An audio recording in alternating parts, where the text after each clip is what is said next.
अभ्यास 24 online classes में मैं योगेंद्र पांडे आप सभी का एक बार पुनः हार्दिक स्वागत करता हूं। आज class 10th social science part chapter 3 का लास्ट पार्ट है, पार्ट नंबर 4। आज इस टॉपिक में जो भी चर्चा हम करेंगे, जिन जिन विषयों पर अध्ययन करेंगे, वो है ब्रिटेन पर प्रथम विश्व युद्ध का आर्थिक प्रभाव, फिर अफीम युद्ध क्या था, इस प्रथम विश्व युद्ध का व्यापक मंदी पर क्या प्रभाव पड़ा, प्रथम विश्व युद्ध का अमेरिका पर क्या प्रभाव पड़ा, अमेरिकी संकट क्या था, और NIEO new international economic organisation क्या थी, और फिर ब्रेटन वुड्स समझौता क्या था। तो इन कुछ महत्वपूर्ण बिंदु हैं जिन पर हम आज चर्चा करेंगे। तो शुरू करते हैं। ब्रिटेन पर प्रथम विश्व युद्ध का आर्थिक प्रभाव क्या रहा। चूँकि प्रथम विश्व युद्ध में ब्रिटेन मित्र राष्ट्रों के साथ शामिल था। प्रथम विश्व युद्ध में अमेरिका तो 1917 में शामिल हुआ, उसके पहले अमेरिका नहीं शामिल था। तो प्रथम विश्व युद्ध में शामिल होने के कारण ब्रिटेन की आर्थिक स्थिति थोड़ा खराब हुई। तो जब आर्थिक स्थिति ब्रिटेन की कमज़ोर हुई तो ब्रिटेन ने अमेरिका से वित्तीय सहायता ली, यानी अमेरिका ने ब्रिटेन को कर्जा दिया, पैसा दिया। इसका मतलब था कि युद्ध के अंत में ब्रिटेन भारी विदेशी ऋण के बोझ तले दब गया। अब दब जाएगा ही भाई, युद्ध समाप्त होगा तो जो कर्जा हमने लिया है अमेरिका का, ब्रिटेन को देना पड़ेगा। युद्ध ने भारतीय बाजार में ब्रिटेन की प्रभुत्व की स्थिति को भी बिगाड़ दिया था। भारतीय पूरी तरीके से जान गए थे कि अब ब्रिटेन कमज़ोर हो चुका है। भारत में राष्ट्रवादी आंदोलन जोर पकड़ चुका था। इसी समय भारत में राष्ट्रवादी आंदोलन भी बिल्कुल एकदम तीव्र अवस्था में आ चुका था। आम लोगों में ब्रिटिश विरोधी भावना तेजी के साथ फैल रही थी, प्रबल हो गई थी। भारतीय उद्योगों को बढ़ावा देना राष्ट्रवादी नेताओं का उद्देश्य बन गया था, जिसका ब्रिटेन के उद्योगों पर प्रतिकूल प्रभाव पड़ा। यानी नेताओं ने क्या कहा, अब देखो 1905 में, इससे पहले ही स्वदेशी आंदोलन शुरू हो गया था। 1905 में स्वदेशी आंदोलन, इस स्वदेशी आंदोलन का उद्देश्य ही था कि देश में चीज़ों का उत्पादन बढ़ा देना, स्कूल खोले जाएं, फैक्ट्रियां लगाई जाएं, डेली यूज़ की चीज़ों को बनाने का काम शुरू किया जाए। तो इसका प्रभाव 1905 से ही आप देख रहे हैं कि स्वदेशी आंदोलन बंगाल विभाजन के समय से ही शुरू हो गया था। और 1917 आते आते, 1914 के आते आते 1917 के बीच तक और प्रथम विश्व युद्ध की समाप्ति तक ये जो स्वदेशी आंदोलन है बिल्कुल बहुत तेज़ी के साथ बृहद पैमाने पर फैल चुका था। इसी बीच क्या हुआ, अफीम व्यापार को देख लेते हैं। 18वीं और 19वीं शताब्दी में ग्रेट ब्रिटेन भारत में पैदा होने वाली अफीम को चीन निर्यात करता था। लेकिन एक घटना घट गई। घटना क्या घटी कि 1813 में अंग्रेज़ों ने भारत सरकार अधिनियम के तहत ब्रिटिश संसद ने क्या किया, चाइना के साथ केवल चाय का व्यापार ही वैलिड रखा, बाकी सारे व्यापारों पर प्रतिबंध लगा दिया। तो इस तरीके से यहाँ पर भी ब्रिटेन को या ब्रिटिश ईस्ट इंडिया कंपनी को नुकसान हुआ। वो 1813 भारत सरकार अधिनियम में क्या कहा गया कि जो ब्रिटिश ईस्ट इंडिया कंपनी है अब वो केवल चाइना के साथ चाय का ही व्यापार करेगी। इससे इस अफीम के व्यापार को भी प्रभावित कर लिया, इससे अफीम का व्यापार प्रभावित हुआ। व्यापक मंदी क्या थी, एक ऐसी आर्थिक स्थिति जिसमें दुनिया के अधिकांश हिस्सों में उत्पादन, रोजगार, आय, व्यापार में भयावह गिरावट आई। इसका प्रभाव 1929 से 1930 तक रहा, जिसमें अमेरिका सबसे ज़्यादा प्रभावित रहा, इवन कि ब्रिटेन भी प्रभावित रहा। क्यों? क्योंकि ब्रिटेन ने ऑलरेडी कर्जा ले लिया था, किससे, अमेरिका से, प्रथम विश्व युद्ध में। आइए देखते हैं 1929-30 में अमेरिका की आर्थिक मंदी क्या थी भाई। अत्यधिक कृषि उत्पादन। अब आर्थिक मंदी हुई क्यों, जब युद्ध जैसी की सिचुएशन थी, युद्ध खत्म हो चुका था, तो इससे समाज में डिमांड घटी, युद्ध हुआ, पॉपुलेशन घटी, ज़्यादा आर्थिक और जनधन की हानि हुई तो क्या हुआ, उत्पादन बढ़ा लेकिन डिमांड घट गई। तो मार्केट का ये सिस्टम है कि डिमांड के अकॉर्डिंग प्रोडक्शन होता है, तभी व्यापार में फ़ायदा होता है। यदि डिमांड के से अधिक उत्पादन हो जाए तो मार्केट में उत्पादनकर्ताओं को नुकसान होने लगता है। तो यही कंडीशन कुछ अमेरिका में हो गई।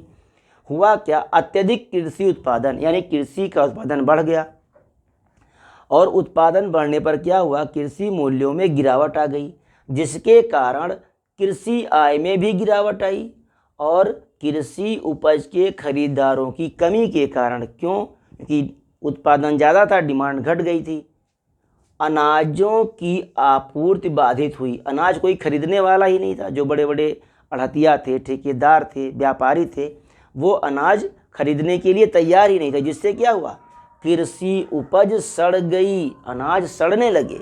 दूसरी घटना क्या घटी भाई, अमेरिकी ऋण संकट क्या था। 1920 के दशक के मध्य में हुआ क्या कि अमेरिका ने कई देशों को कर्जा दे दिया। तो 1920 के दशक के मध्य में कई देशों ने अमेरिका से ऋण के माध्यम से अपने निवेश का वित्त पोषण किया, जिसमें एक ब्रिटेन भी था। अब इसमें हुआ क्या, विदेशी ऋणदाता यानी जो विदेशी ऋणदाता थे, जब संकट का संकेत मिला तो ये घबरा गए। यानी ये जो विदेशी यानी अमेरिका जैसे देश थे जिन्होंने ऋण दे रखा था लोगों को, जब उनको लगा कि आर्थिक मंदी आ गई तो उनके हाथ पांव फूल गए कि मेरा पैसा तो डूब जाएगा। हुआ क्या, जो देश अमेरिकी ऋणों पर निर्भर थे उन्हें अमेरिकी ऋण वापस लेने के कारण गंभीर संकट का सामना करना पड़ा। अब अमेरिका ने कहा भैया मैं चूंकि परेशानी में हूँ तो मेरा पैसा आप लोग वापस कीजिए। तो खुद सारे लोग आर्थिक संकट से जूझ रहे थे, इसी में क्या हुआ, पैसा भी वापस करना पड़ा, ऋण भी वापस करना पड़ा। तो क्या हुआ, वो सारे देश आर्थिक संकट से जूझने लगे, परेशान हो गए।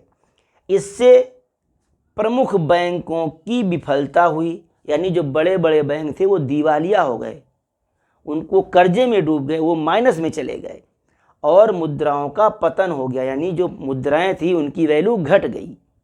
आर्थिक संकट आएगा तो क्या होगा, जो मुद्रा की वैल्यू है वो घटेगी। यानी अगर कोई सामान 1 रुपये में मिलता है और आर्थिक संकट आ गया, मुद्रा का पतन हो गया, तो वही सामान हो सकता है कि 10 रुपये में मिलने लगे। जैसे 1 रुपये की माचिस है, आप देखो ये माचिस जो 1 रुपये की मिलती थी, अगर मुद्रा का उन्मूलन हो जाए या आर्थिक संकट इंडिया में आ जाए तो यही माचिस हो सकता है कि आपको 6 रुपये में भी मिले, 10 रुपये में भी मिले। तो इससे क्या होगा, आर्थिक संकट बढ़ता जाएगा और देश पतन की ओर अग्रसर हो जाएगा। अब इससे निपटने के लिए कि भाई ये जो आर्थिक संकट है ये कैसे ख़त्म हो, इसको कैसे समाप्त किया जाए, इसके लिए एक नई अंतर्राष्ट्रीय आर्थिक व्यवस्था की मांग रखी गई देशों के बीच में। इस पर देशों के बीच में चर्चे हुए कि कैसे इस आर्थिक संकट से उबरा जाए, कैसे इसका सल्यूशन निकाला जाए। तो उसके लिए क्या किया गया, एक नई अंतर्राष्ट्रीय आर्थिक व्यवस्था या ऑर्गेनाइजेशन की व्यवस्था की गई। यद्यप अब ये देखिए कंडीशंस क्या बना, यद्यप पश्चिम और जापान में अभूतपूर्व आर्थिक विकास हुआ, जापान में और पश्चिमी देशों में बहुत तेज़ी के साथ आर्थिक विकास हुआ, लेकिन उन देशों में गरीबी और विकास की कमी के बारे में कुछ नहीं किया गया। किन देशों में, जहाँ पर ये व्यवस्था डेवलप हुई, कौन सी व्यवस्था, ये वित्तीय संकट जहाँ डेवलप हुआ, उन देशों में गरीबी और विकास के लिए कोई काम नहीं किया गया। जो पहले उपनिवेश थे जैसे भारत है, अमेरिका है, चाइना है, इस प्रकार विकासशील देशों को नई अंतर्राष्ट्रीय आर्थिक व्यवस्था की मांग के लिए खुद को G7 समूह में संगठित करने की आवश्यकता पैदा हुई। यानी जो विकासशील देश थे उन लोगों ने क्या कहा कि हमारा एक विकासशील देशों का समूह होगा जिसे G77 नाम दिया गया, और उन्हें संगठित होकर के एक ऐसे संगठन का निर्माण किया जो इनकी मौद्रिक नीति को, इनके वित्तीय व्यवस्था को मजबूत आधार प्रदान कर सके। क्लियर हुआ? तो अब देखते हैं कि ये जो NIEO बना वो क्या था।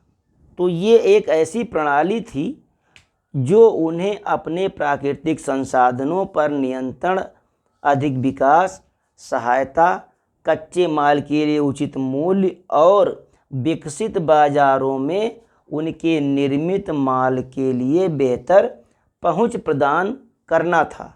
यानी जो NIEO बनी वो जो विकासशील देश थे, यानी ग्रुप 7 के जो मेंबर थे, उन देशों के समूहों का जो प्राकृतिक संसाधन है, जो अधिक से अधिक विकास है और जो उत्पादन है, जो कच्चा माल है, उन सब चीज़ों को विकसित बाज़ारों में निर्मित माल के लिए बेहतर पहुंच प्रदान करना था। यानी जो माल हैं वो आसानी के साथ विकसित बाज़ार में पहुंच जाएं, जिससे जो विकासशील यानी G7 के मेंबर हैं उनकी आर्थिक स्थिति थोड़ी अच्छी हो जाए। अगर हम समरी में देख लें NIEO को, तो इसका मुख्य उद्देश्य यही था कि जो ग्रुप 77 के मेंबर हैं जिनकी आर्थिक स्थिति ठीक नहीं है, वो क्या करें, एक ऐसी संस्था का निर्माण करें जो उनके लिए क्या काम करे, उनके प्राकृतिक संसाधन पर नियंत्रण, अधिक विकास और सहायता, कच्चे माल के लिए उचित मूल्य और विकसित बाज़ारों में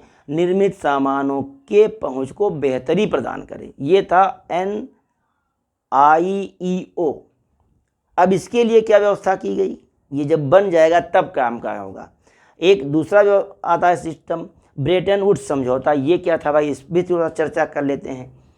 प्रथम विश्व युद्ध के बाद इसकी महत्वपूर्ण भूमिका रही है ब्रेटन वुड्स सम्मेलन की। युद्ध के उपरांत अंतर्राष्ट्रीय आर्थिक व्यवस्था का मुख्य उद्देश्य औद्योगिक जगत में आर्थिक स्थिरता और पूर्ण रोजगार को संरक्षित करना था। तो इसके लिए क्या किया जाए। हुआ क्या कि जब युद्ध समाप्त हो गया तो देश अनेक आर्थिक स्थितियों से जूझने लगा, दो चार हुआ। बेरोजगारी के अवसर बढ़ गए, रोजगार नहीं बेरोजगार बेइंतिहासा बढ़ा, तो उसका सृजन नहीं हो पाया। अब इसके लिए एक ब्रेटन वुड्स समझौता लाया गया। इस समझौते में क्या था, अंतर्राष्ट्रीय आर्थिक व्यवस्था का मुख्य उद्देश्य औद्योगिक जगत में आर्थिक स्थिरता और पूर्ण रोजगार को संरक्षित करना था। यानी ब्रेटन वुड्स जो समझौता हुआ, इसका मुख्य कार्य आर्थिक स्थिरता और पूर्ण रोजगार को संरक्षित करना था पूरे वर्ल्ड में, पूरे विश्व में, अंतर्राष्ट्रीय स्तर पर। और इसके लिए प्रसिद्ध अर्थशास्त्री जॉन मेनार्ड के निर्देशन में योजना तैयार की गई। ब्रेटन वुड्स समझौता किसके दिशा निर्देशन में तैयार हुआ, तो याद रखिएगा जॉन मेनार्ड प्रसिद्ध अर्थशास्त्री थे। जुलाई 1944 में अमेरिका के न्यू हैम्पशायर के ब्रेटन वुड्स में, एक स्थान का नाम है कहाँ, अमेरिका में, 1944 में न्यू हैम्पशायर में ब्रेटन वुड्स में, ये भी स्थान है, ये भी स्थान है, आयोजित संयुक्त राष्ट्र मौद्रिक और वित्तीय सम्मेलन में क्या किया गया, एक अंतर्राष्ट्रीय मौद्रिक नीति और वित्तीय सम्मेलन आयोजित किया गया अमेरिका के न्यू हैम्पशायर के ब्रेटन वुड्स में। कब, जुलाई 1944 में। इस पर सहमति व्यक्त की। किस पर, अरे इस पर भाई, ये ब्रेटन वुड्स समझौता, इस पर सहमति व्यक्त की कैसे क्या किया जाए। इसको करने के लिए हमें करना क्या होगा। जो भी मेंबर्स थे अंतर्राष्ट्रीय संगठन के, उन्होंने जब ये ब्रेटन वुड्स समझौता हुआ तो उन्होंने कहा कि जो आर्थिक विकास है, जो अस्थिरता है रोजगार की, उसे कैसे संरक्षित किया जाए, इस पर समझौता हुआ। अब इसमें हुआ क्या समझौते में, ब्रेटन वुड्स सम्मेलन के अनुसार इंटरनेशनल मॉनेटरी फंड, अंतर्राष्ट्रीय मुद्रा कोष और विश्व बैंक की स्थापना की गई। क्या किया गया, अंतर्राष्ट्रीय मुद्रा कोष और विश्व बैंक की स्थापना की गई। किसके तत्वाधान में, तो UNO। आप मुझे बताएंगे कि UNO की स्थापना कब की गई थी। ध्यान रखें, जो भी क्वेश्चन पूछे जाते हैं उनको आप ज़रूर बताएं, कमेंट बॉक्स में ज़रूर लिखा करें। तो UNO की स्थापना कब की गई थी, ये आप कमेंट बॉक्स में लिखेंगे। तो UNO की बैठक में अंतर्राष्ट्रीय मुद्रा कोष और विश्व बैंक की स्थापना की गई। इन दोनों वित्तीय संस्थाओं का उद्देश्य युद्ध के बाद पुनर्निर्माण के लिए वित्त पोषण करना था। इन दोनों को ब्रेटन वुड्स संस्थान या ब्रेटन वुड्स जुड़वा कहा जाता है। अब यहाँ से एक क्वेश्चन राइज होता है कि ब्रेटन वुड्स जुड़वा या ब्रेटन वुड्स संस्थान किसे कहा जाता है, तो वो है IMF और विश्व बैंक। इन दोनों संस्थाओं के हेडक्वार्टर कहाँ हैं आपको बताने हैं, ध्यान रखिएगा। इस संस्था का निर्माण जॉन मेनार्ड के दिशा निर्देशन में हुआ था। उन्होंने इसका मतलब पूरा एक खाका तैयार किया था, उसके एक प्रारूप बनाई थी जॉन मेनार्ड ने, और संयुक्त राष्ट्र संघ के अधिवेशन में IMF और विश्व बैंक की स्थापना की गई। तो ये रहा आज का एक छोटा सा टॉपिक, और मुझे आशा नहीं पूर्ण विश्वास है कि इन तथ्यों को आप देखेंगे, पढ़ेंगे और अन्य लोगों तक इसको शेयर भी करेंगे। जहाँ तक इसको पढ़ने का और इसको लिखने का, इसको याद करने का तरीका है, वो तरीका ये है कि जितनी बार आप इसको देखेंगे, देखने के साथ साथ आप इसको लिखना भी है। एक बार आप लिख लीजिए, फिर आप कई बार वीडियो को देखेंगे, तो इससे चीज़ें क्या होंगी, आपको रट जाएंगी। आपको दोबारा, तिबारा, 4 बार, 5 बार, जितनी बार भी आप देखना चाहें उसको देखें, जब तक ये चीज़ें कंठस्थ ना हो जाएं। क्योंकि बीच बीच में से क्वेश्चन वन लाइनर अक्सर यूपी बोर्ड के एग्जाम में पूछ लिए जाते हैं। जैसे ब्रेटन वुड्स समझौता कब हुआ, जुलाई 1944। किसके तत्वाधान में हुआ, यूएनओ के। यूएनओ की स्थापना कब की गई थी, ये आपको बताना है। आई थिंक 24 अक्टूबर, मतलब प्रथम विश्व युद्ध के बाद यूएनओ की स्थापना हुई थी। ब्रेटन वुड्स समझौता क्या था, किसे के दिशा निर्देशन में हुआ, तो जॉन मेनार्ड। तो इस तरीके से प्रथम विश्व युद्ध के बाद ब्रिटेन की हालत क्या रही, अमेरिका कितना प्रभावित हुआ, ब्रेटन वुड्स समझौता क्या था, NIEO क्या है, इन सब चीज़ों का एक समरी, एक सारांश मैंने आप लोगों के समक्ष रखा। और सहयोग करने के लिए आप लोगों को एक बार पुनः कोटि कोटि धन्यवाद।